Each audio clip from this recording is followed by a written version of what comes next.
Coming up, the Loyola Ramblers men's basketball team snapped a 4-game losing streak against the Central Arkansas Bears. We have your highlights. Plus, the women's volleyball team is still dancing. Later on, we'll take a look at the World Cup and some of the biggest games of the group stage. I'm Vanesa Hoxha. And I'm William Bazzone. All this and so much more. Ramblers Country, let's ride. RSL begins now.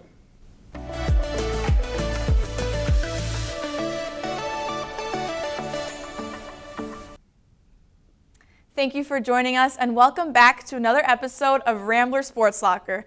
Before we begin, William, we are all just completely stargazing right now.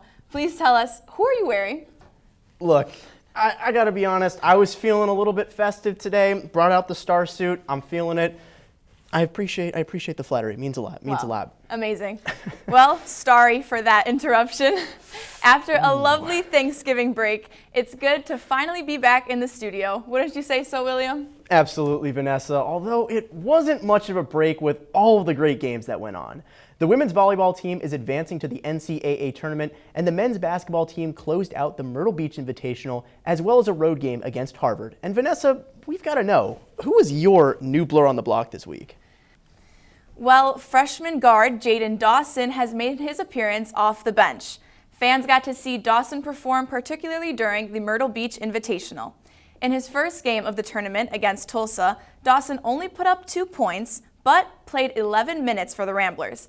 This was a good amount of time for Dawson to get comfortable with his pack on the court, and it looks like he did just that. In the next game against Boise State, Dawson made a statement throughout his 23 minutes of playing time off the bench with 10 points against the Broncos, his highest number of points in the whole tournament. He led the pack in points right under junior forward Phillip Alston, who scored 11. In the Ramblers' final game of the tournament against Texas A&M, he played just over 15.5 minutes. He was the second lead scorer, once again, behind Alston, putting up 9 points, all in which were outside of the paint. Hopefully, we will continue to see more action from this new blur. Well said, Vanessa. Jaden Dawson was one of my picks as a star of the game against Boise State and Texas A&M. He's come into his own early in the season, and I look forward to seeing him continue to grow as we get further into the season. In other news, Chicago White Sox star and former AL MVP José Abreu is leaving the South Side to join the world champion Astros in Houston. Our very own Nate Keough has more. The hot stove has already begun to sizzle early in the Major League Baseball offseason as beloved White Sox first baseman José Abreu signed a 3-year, $58.5 million deal with the Houston Astros this past week. Many Sox fans, myself included, are heartbroken to see Abreu bid adieu. The Cuban slugger signed with the White Sox in 2013 and spent 9 seasons on the South Side. In 2014, Abreu was named the American League Rookie of the Year and hit 36 home runs, a White Sox rookie record. In a shortened 2020 season, Abreu managed the impressive feat of tallying 60 runs batted in only 60 games and was named the American League MVP. The first White Sox player to receive the honor since Hall of Famer Frank Thomas in 1994. Abreu has been the face of the White Sox for many years. He was a consistent producer in the White Sox lineup from the moment he arrived and all through this past season. He was a leader for a team filled with young Cuban prospects. He led the Sox to playoff appearances in 2020 and 2021, the first time in franchise history the Southsiders made the playoffs in back-to-back years. The Astros, fresh off their second World Series title, have bolstered their lineup for 2023 as they look to repeat as champs. Best of luck in Houston, Jose. We'll miss you in Chicago. For RSL, I'm Nate Keough. Thank you, Nate. The World Cup is here, and that means getting up at 4 a.m. to watch your favorite team play, incredible wins, and major upsets. In one of the first few games of the World Cup, Saudi Arabia upset Argentina and one of the greatest of all time, Lionel Messi. Because of this, the Prince of Saudi Arabia, Mohammed bin Salman Al Saud, gifted each player a Phantom Rolls Royce. The World Cup is crazy. You know, I for one think the players' efforts should be rewarded. This is a game that the team and country will cherish for the rest of their lives. Saudi Arabia entered the game as plus 2,200 underdogs on FanDuel.com's money line. In other words, if a bettor put down just $100 on the game, they would have won $2,200 as a result. Wow. Speaking of crazy, Team USA is making an appearance in the World Cup after some time. William? That's right, Vanessa. For the first time in 8 years, the United States men's soccer team has qualified for the round of 16 after a 1-0 win against Iran on Tuesday. The Stars and Stripes finished second in Group B with 1 win and 2 draws. Most impressively, they played to a 0-0 draw against England last Friday, where winger Christian Pulisic was named man of the match. With an average player age of 25.2 years old, Coach Greg Berhalter's squad came to Qatar with the second youngest team, according to soccer database Transfermarkt. They look to make more noise when they face the Netherlands on Saturday at 9 a.m. Sounds like an action-packed weekend for Team USA. The event has been marred with controversy from the beginning, with so many political issues happening on the world's biggest stage. Lucas Kihmm sat down with our reporters to discuss them.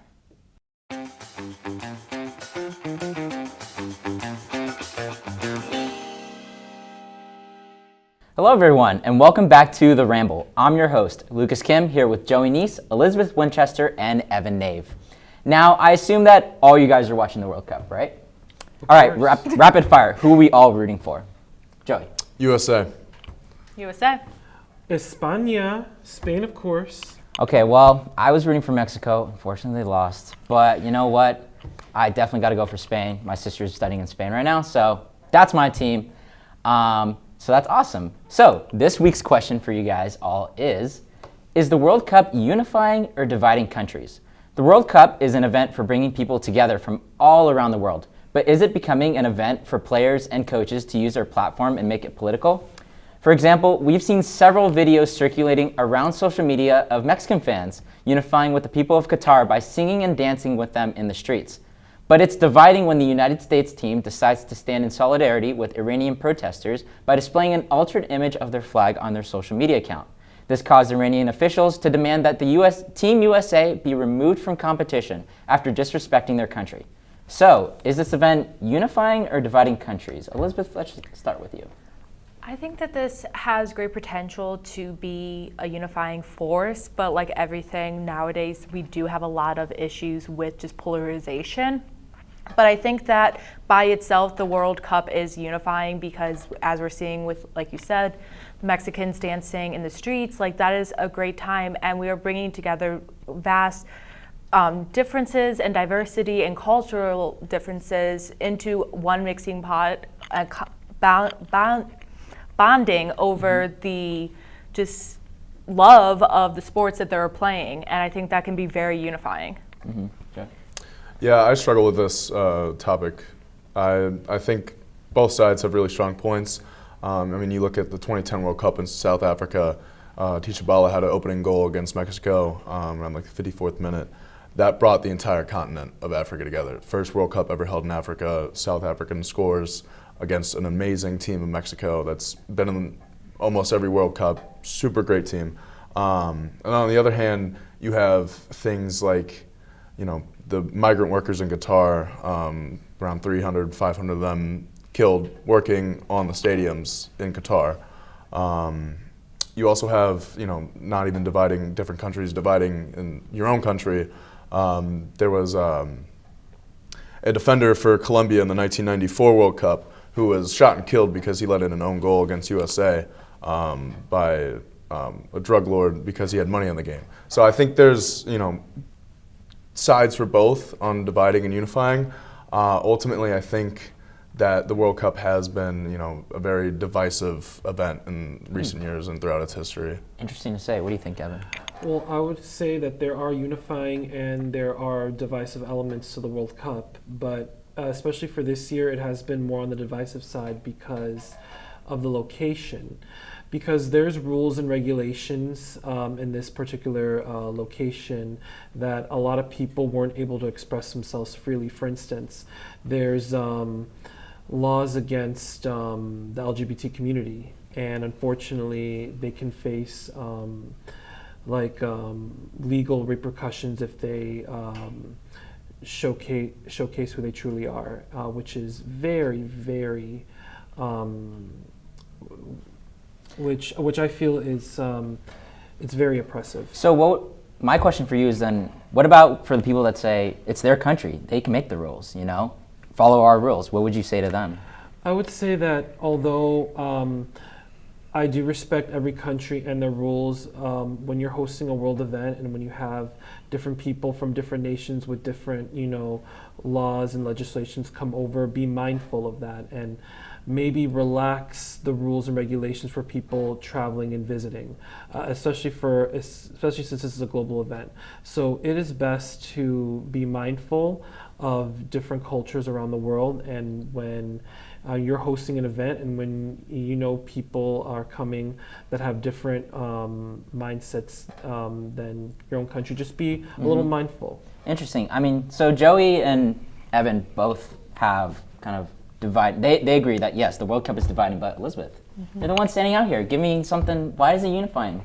It's unifying because while we have developed a cultural, like across the world of just polarization, it comes down to it. You're not there because of politics. These events, these sport events, are not about politics. They shouldn't be about politics. They shouldn't be about cultural differences. They should be about coming together over the love of the sport. Well, thank you so much for everyone's thoughts on that question. And let's swing it back to the anchors with some sports updates. All great points. Thanks, everyone. In Loyola news, the men's basketball team returned to Gentile Arena on Wednesday, November 30th. Here's William Bazzone with the breakdown. I'm here inside of the Gentile Arena where the Loyola Ramblers beat the Central Arkansas Bears by a score of 85-70. Here are your highlights. The Ramblers came out of the gate hot,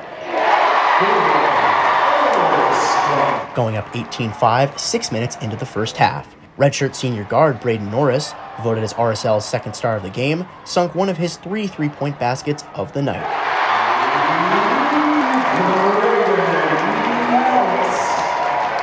While Loyola kept a double-digit lead for most of the half, 3-point defense remained an issue.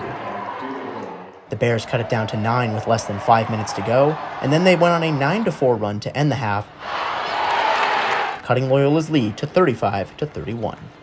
Right after halftime, junior forward Philip Alston became a foul magnet, drawing 6 total in the game. He was our third star, finishing with 14 points and going 6 of 8 from the free throw line.